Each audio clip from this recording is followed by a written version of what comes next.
Welcome to the Canny Conversations podcast, Conversations with a Cause, with social entrepreneur Safaraz. Hello and welcome to our Canny Conversation with a Cause. These are conversations that are intended to captivate your curiosity cannily. And Saf, how are you? I'm good. All the better for seeing you with your red top. I mean, obviously the listeners can't see that, but it's very bright, isn't it? Well, my sartorial elegance. I'm man about. I mean, it's a great. It's a pity it's not telly, isn't it? It's a pity it's not telly. My T-shirt. It matches your skin colour. Somebody once said to me, Adrian, you look very sartorial elegant, but you really do have a face for radio, which I think is, I didn't know whether to take that as a compliment or not. Yeah, but always a compliment. But I suspect it wasn't. Always see it as a... Right, what we're going to talk about today, Saf, we're going to talk about something that's absolutely at the core, I think, of business, and that's how you meet people who you might be doing business with. It's become a bit of a growth industry, though, called networking. Well, let me ask you, first of all, you've had a lot of experience of networking, both as a participant in groups and also as someone who has founded a number of networking groups. So tell me a bit about your experience as a participant. Okay, I think the first thing is you're absolutely right. Networking is an industry now. It is a business in itself. And networking's been with us for donkey's years. It's been forever and a day, but there's much more about it, and there's many more opportunities for people to network. It is a little bit of, people have different views of it. I mean, I started life in a form of a network back in sort of 2002, 2003, around that sort of time, with a platform called Academy, and that's still very dear to my heart. And that was a offline and an online business networking club, group, community. Community is probably the best word for that. A community of professional businesses or business people who, shared their thoughts on forums, put products out or services out on forums, and met face-to-face. A modern-day LinkedIn, offline and online. And that was a fantastic experience for me.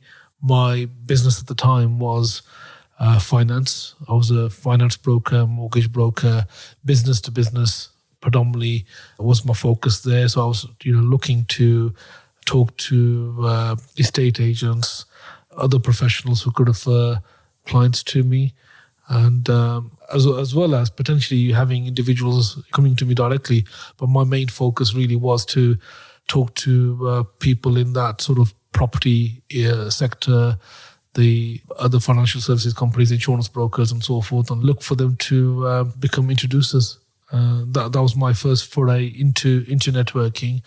And then I moved on to, somebody mentioned BNI, and that was a hard slog, but very fruitful. I am a morning person now, but I wasn't a morning person then. And I'm a little bit more structured and organised now, even though there's still rooms for improvement. But at that time, that wasn't really my strength. And getting up early, standing up, doing a sort of a quick pitch, having conversations really was out of my comfort zone. But it was very effective. I am a supporter of BNI. I know some people see it positively like I do, and others, it's not for them. But there's so much choice out there at this moment in time, Adrian, and so many opportunities. We've all heard the saying, your net worth is your network. That's the simplification. And I'm not saying necessarily, I fully agree with that, but there's so many opportunities if you're looking to grow your business, grow your knowledge, grow your contacts, make contacts, get known for something, build your expertise. It's not just about finding punters or finding customers. There's many, many, many dimensions to it. I think I better come in at this point because there are probably people out there who are thinking, he hasn't died, has he? Oh, I've kept quiet because I'm really interested in what you're saying, but I'm still here. I was a bit flabbergasted, Saf, because I heard two words that I really don't go together unstructured and SAF. Oh, yes. No. I mean, it's unstructured and SAF. Oh dear. Okay. Let's move on. Let's rapidly move on. Let's rapidly move on, or I might end up somewhere I don't expect to be. Look, so there are two sorts of networking, aren't there? I think what I call formal networking, which is, the groups like the BNIs, and let's just make 2 points at this stage. We're expressing opinions. People will have different experiences of different organisations, and because we think different organisations are good or bad, it's our view and our experience, but other people will have different views. And of course, as part of the feedback that we desperately want, and is a very important part of this process, we want to hear from you, our listener. What sort of networking works for you? What sort of groups have you been a member of? And has it been a good experience or not a good experience? But go back to the point of formal and informal networking. Informal networking has been going on, since Adam and Eve, hasn't it? People meet in shops and coffee houses and all the rest of it. And one of the great networking places traditionally has been places like golf clubs where, a lot of people perhaps are in business who come together and talk informally, and then one thing leads to another. And then there are the more formal networking groups, the various groups like the BNI being one of them. What's your thought? I mean, in terms of your experience over the years, which do you put most value on? Is it the informal contacts or the more structured approach? I think there's definitely room for all, and there's so much choice out there. Networking in its day and age was very elite, and in some aspects very community orientated and so forth. And you mentioned your the clubs, and you've mentioned your particular coffee houses and so forth. And it's very hard for some people to get into that group or a club, and you had to know somebody, you had them to sort of nominate you, you could potentially be blackballed or whatever the case is, and all of these rules that you had to sort of sign up to. That's still there. That's not the norm now. I mean, that's not where majority of the people think about in terms of when they think about networking. In terms of most people, when they're looking at starting a business or growing a business, or if you were to get advice from another business owner or somebody established, they'll say, go out there and build your name and be visible. You've got to go out there and do it. You've got to be seen. This being seen is what the focus is. So people do that face-to-face, people do that online. That's the reason why they set up their LinkedIn profile, their Facebook profile, their sort of Twitter and so forth in most cases. And that's one of the reasons why they start going to events and joining up to networking groups or going to networking groups because of that visibility in terms of being seen. Later on, it's about, really credibility, establishing credibility, that whole know, like, and trust element in terms of, people getting to know you and building trust. And we'll talk a little bit about trust possibly later on. But most of it is about visibility and really taking opportunity to put yourself out there with people so they get to see you. And people may not know your name, but they'll, once you've seen a face, they'll say, yeah, I've seen this person before, and familiarity then brings opportunities and so forth. So, there's many opportunities where, you can just turn up, you don't have to pay, you don't have to be a sort of a subscriber or a member. And there's a lot of free networking events. There's events that are sort of supported by the local chambers, by certain businesses like solicitors, accountants, and many organizations now are into this industry of building sort of a community. And when they're sort of building a community, they create sort of networking events, and they're obviously going out and pushing their own company name out there and brand and giving. It's a way of giving back, but it's a platform for that business owner, for that individual to leverage and build contacts.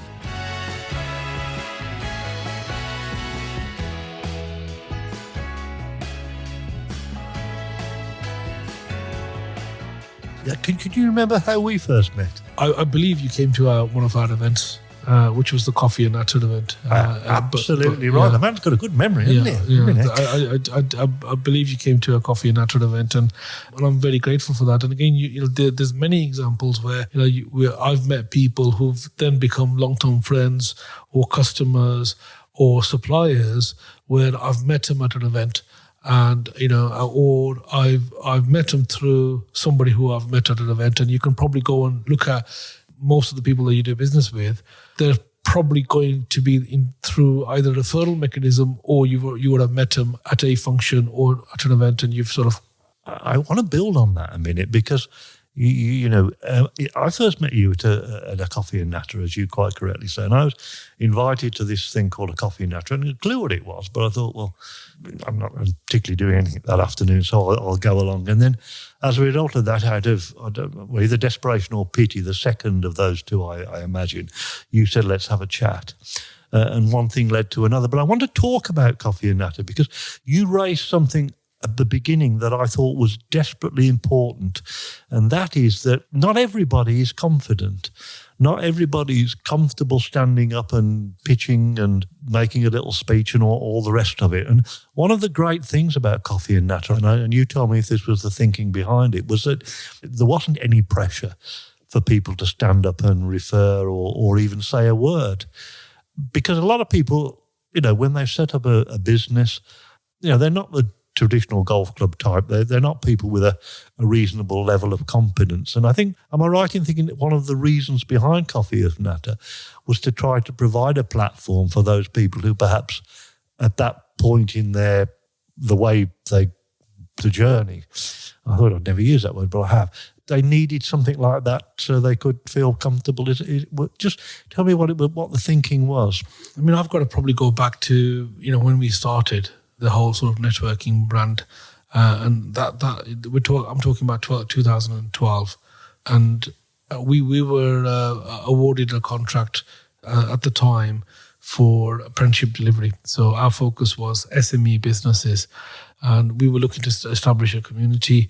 I was looking to try and get our name out there with businesses, and for me that was really creating that pathway to grow brand, where rather than us knocking on doors and saying, we want to talk to you about apprenticeships, we were saying, come to this particular event, and there's going to be a keynote speaker. He'll be talking about how you can grow your business through marketing, or LinkedIn, or video marketing, or various other things, or sales, or the sort of topics that we had. Time management was another topic, and we had many of these sort of topics where they were of benefit to business owners, they were of benefit to professionals, and they could come to an event where they could learn. So the principle was, there's a keynote speaker here, come and listen to that individual, take half a day out and learn around that topic. We promote the keynote speaker, and at the same time there's an element of networking, but the focus isn't on you selling or standing up and doing a presentation or a speech or anything along those lines.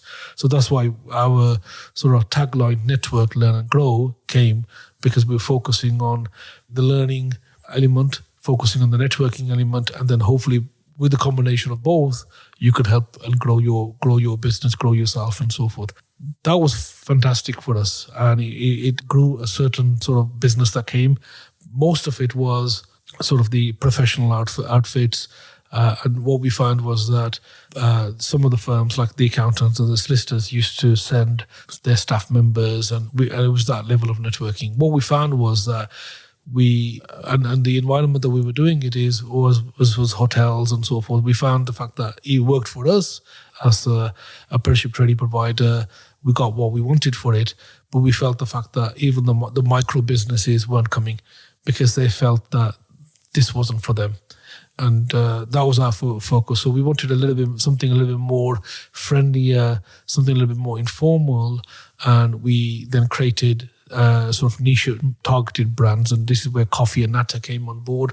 And Coffee and Natter was again promoted again with the presenter in mind, with the topic in mind. It was in the daytime, where most of the other networking events are sort of morning time, or they're in the evening. So we were focusing in the middle of the day, and there's a lot more daytime events now, but our sort of strength was that we were going to go for a 1 o'clock slot. We started off with a 3 o'clock slot, but we went for a 1 o'clock slot. And the long story short is a lot more comfortable environment, a pleasant environment. Our first event was at our own offices, so people got to know us. And at the same time, our staff were there. We were able to do it quite efficiently. And again, focus was on the experience for the individual. No pressure in terms of, you've got to do a presentation or a speech. We allowed individuals, gave them the opportunity, if they wanted to address the audience, they could, in terms of a quick sort of 30-second pitch. Or if they wanted to put themselves forward for a review of a book, then they could as well. So, it was very informal, very relaxed. And because we had that environment, again, the differentiation, it really took off for us. It really took off. And then our focus was then to promote a sort of networking leads who could run these events in other towns and cities and so forth. And it's something that people, even nowadays really appreciate and thank us for. But as you said, it's where we met. It's where most of the people that then have gone on subsequently in terms of setting up networking events that I'm aware of really got the idea from there as well. I mean, one specific thing that I wanted to talk about is a significant number of business people now are females. And I know that you've set up something called Samosa Saturdays. Now, Samosa Saturdays, I think, were you going to tell me, not me tell you, but was the Samosa Saturdays, what was the thought behind that? What need were you trying to fill? So we were looking at the marketplace of networking, and as I said, it's an industry, and we've gone into this not to productize or make money. So we don't charge, membership fees. We focus on free networking, and we're building a community for the Pathway Group. So that's where our thinking is from that perspective. And this is a way of marketing our overall brand. So, rather than putting marketing budget into a magazine ad, as an example, we put it into building this community. And from that community, we can hopefully give people the opportunity to grow themselves, build a network, and they'll have some good feel good factor about our company and our brand and what we've contributed to their lives. And hopefully, if the opportunity comes where they're talking to an individual and somebody says, well, do you know any apprenticeship providers, or do you know somebody who can do this, and if they know about us and they feel that they can trust us, then they can refer. But Samosa Saturday was a niche product, a niche brand that we created, which was very much targeted to a female audience, and particularly Asian females who were uncomfortable coming into possibly a general networking event, because some of them didn't see themselves as business owners or a business person. So some of them had side businesses, but these side businesses really were their main business. So they were, in some cases, full-time homemakers, housewives, and they're doing an additional business. And what we found was that we wanted to create an environment of support, of giving back as well, and at the same time for them to learn from each other and encourage each other and really grow together on that journey. So Samosa Saturday was a concept that we created back in 2016, again on a Saturday afternoon, when we felt from research was the best time for these individuals. And we had a huge amount of success because, again, ladies, the timing was right, the product was right, the name was right, and it really took off for us. And again, it's another one that people know us for, and very pleased with the success of Samosa Saturday. And what it was, I think, as well, is it was showing sort of great emotional intelligence in that it was recognising that people are different. I was talking to someone the other day, a business person, not an Asian business person, someone who, was very successful in business with some of the big companies. But they said to me, this was a lady, and she said to me the difference between men and women in terms of the way they see themselves. And she said that if a man sees a job and thinks he can do 80% of it, he says, great, I'll go after it. If a lady sees a job and thinks she can do 80% of it, she thinks, well, no, I hadn't better apply. All right, I know that's a generalisation, and all generalisations have to carry a caveat. But what I think Samosa Saturday did was it did show that emotional intelligence to demonstrate that different people have different needs in terms of the way in which they promote their business.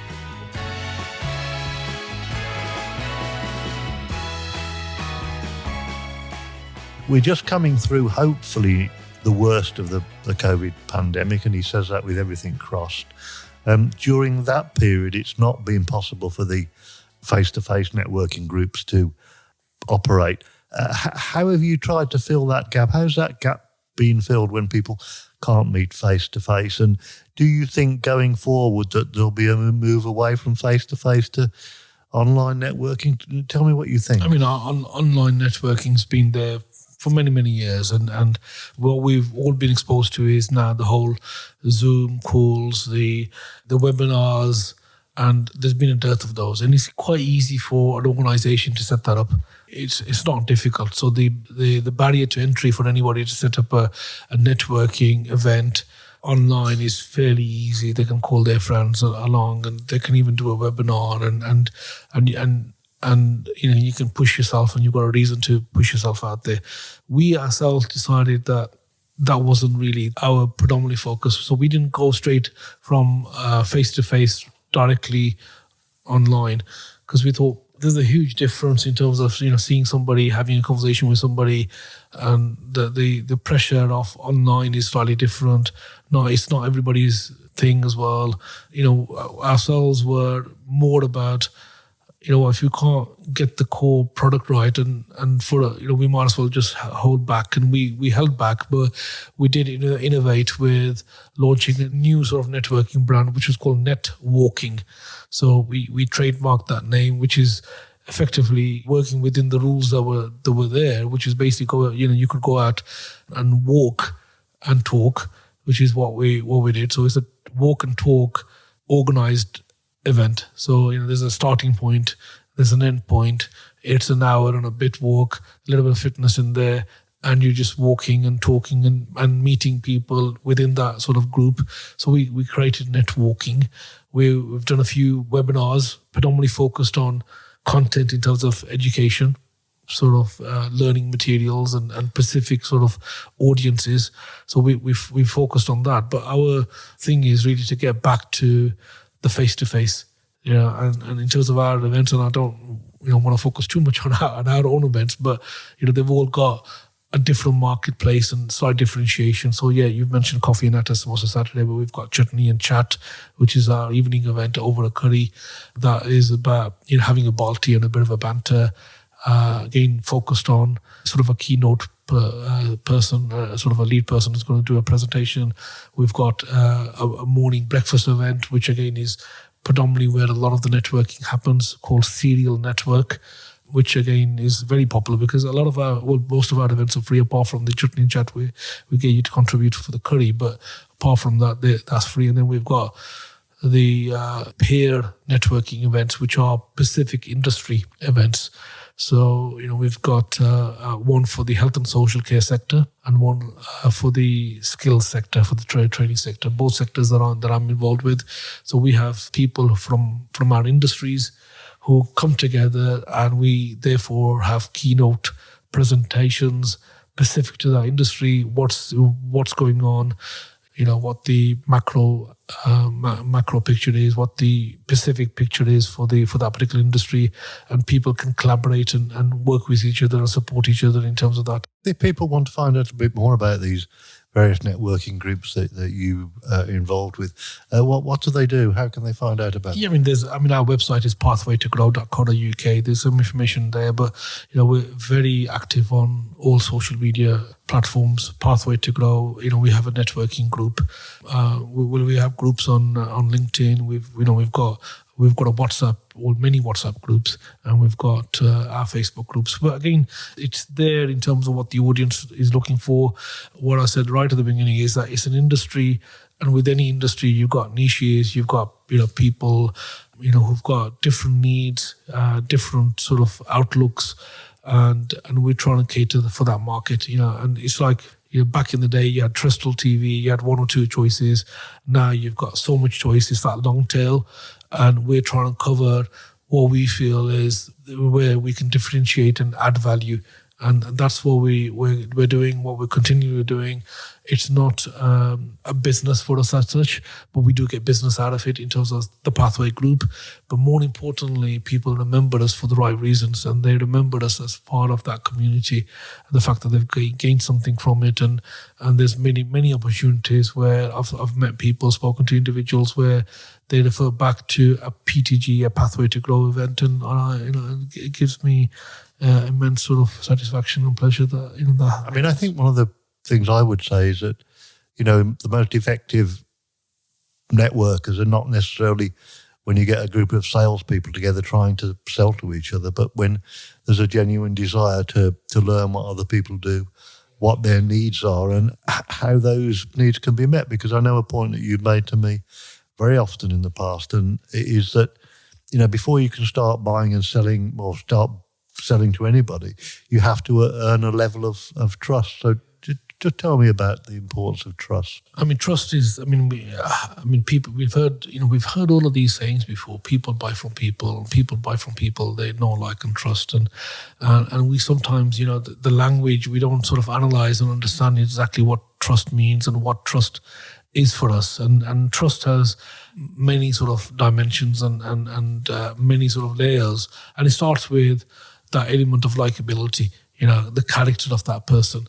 Is that individual a person of, where you feel integrity?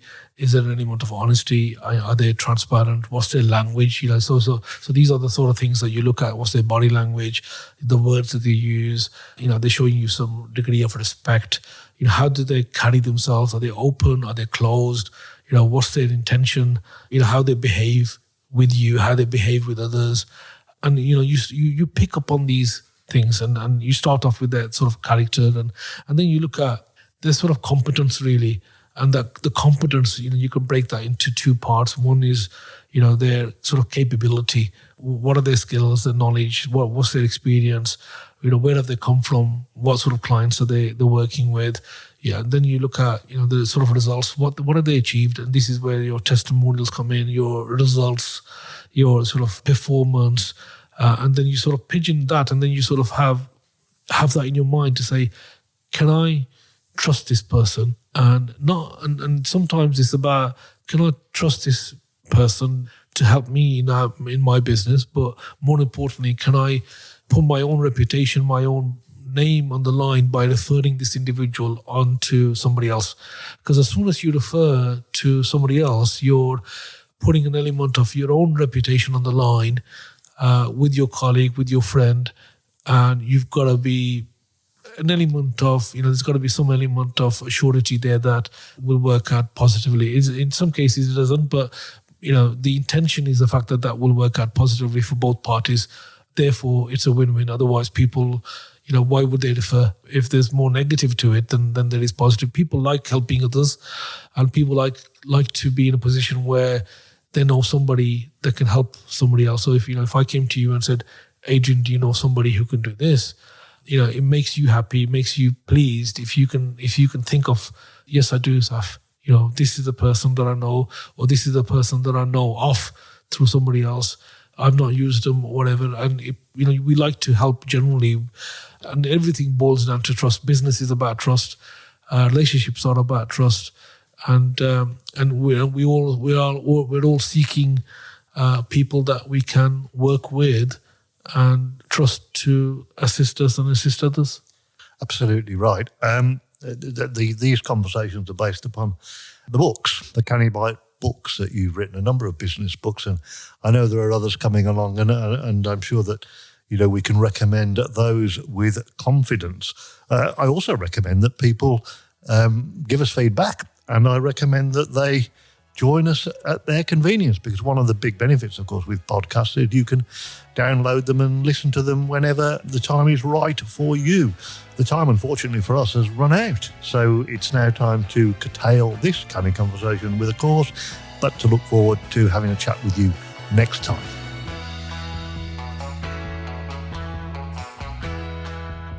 Thanks for listening to this Canny Conversation with a Cause.